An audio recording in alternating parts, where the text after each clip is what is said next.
যে আপনার পিছনে লাগে আপনার বদনাম করে, যে আপনাকে নিয়ে কথা টানাটানি করে, দেখবেন সে কোনো না কোনোভাবে কিন্তু আপনার পজিশন থেকে কিছুটা হলো নিচে।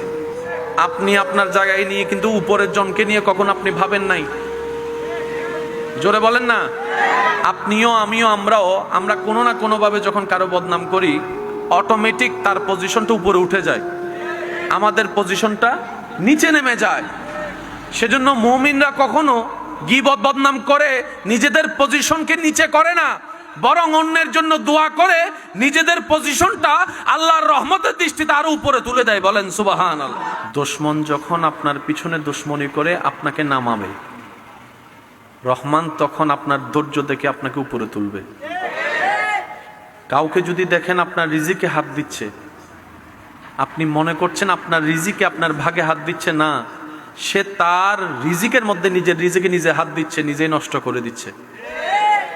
একটা কথা মনে এবং মাথায় বসায় রাখবেন, যখন দুনিয়া পিছনে লাগবে ক্ষতির জন্য, কষ্ট দেওয়ার জন্য, অপমান করার জন্য, লাঞ্ছিত করার জন্য, শত্রুতামি করবে, আপনার কাজ হচ্ছে রবের উপর ভরসা করে নবীর প্রেমটা অন্তরে রেখে রবের হুকুমের অপেক্ষা করা।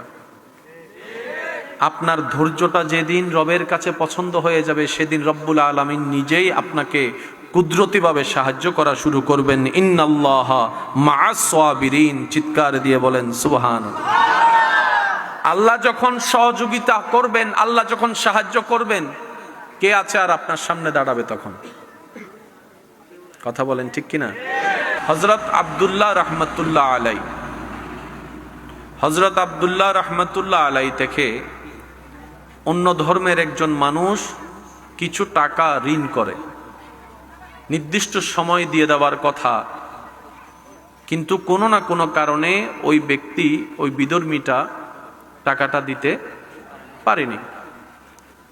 আব্দুল্লাহ রাহমাতুল্লাহ আলাইহি আল্লাহর বন্ধু, আল্লাহর পছন্দের মানুষ, আল্লাহর পছন্দের বান্দা, যে রাস্তা দিয়ে হেঁটে যেত, ওই মানুষটা আল্লাহ ওয়ালা আব্দুল্লাহ রাহমাতুল্লাহ আলাইহিকে দেখে লজ্জায় অন্যদিকে চলে যেত।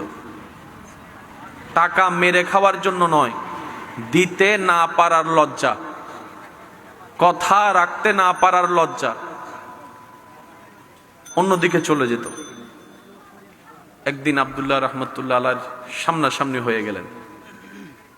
আব্দুল্লাহ রাহমাতুল্লাহ আলাইহি ওনাকে জিজ্ঞেস করলেন, ভাই, আপনাকে তো অনেকদিন ধরে দেখি না, আপনার খবর কি? উনি মনে মনে ভাবছেন হয়তো যেটা পায় সেটার কথাই বলবে, কিন্তু না, তিনি ওনার খাল হাকিকত জিজ্ঞেস করছেন। সুবহানাল্লাহ। এই জিনিসটা ওনার অন্তরে গিয়ে লাগলো।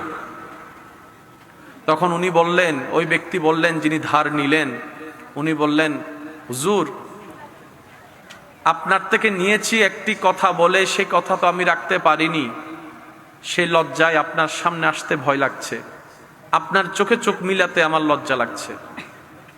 এই কথা শুনে আব্দুল্লাহ রাহমাতুল্লাহ আলাইহি বললেন, ভাই, আপনি এই সামান্য জিনিসটার কারণে আপনি আমার চোখ থেকে পালিয়ে বেড়াচ্ছেন? আপনার দিতে না পারার, কথা রাখতে না পারার সেই লজ্জাবোধটা আমাকে কষ্ট দিচ্ছে, এই ভেবে যে আপনি আমার কারণে কষ্ট পাচ্ছেন। সুবহানাল্লাহ।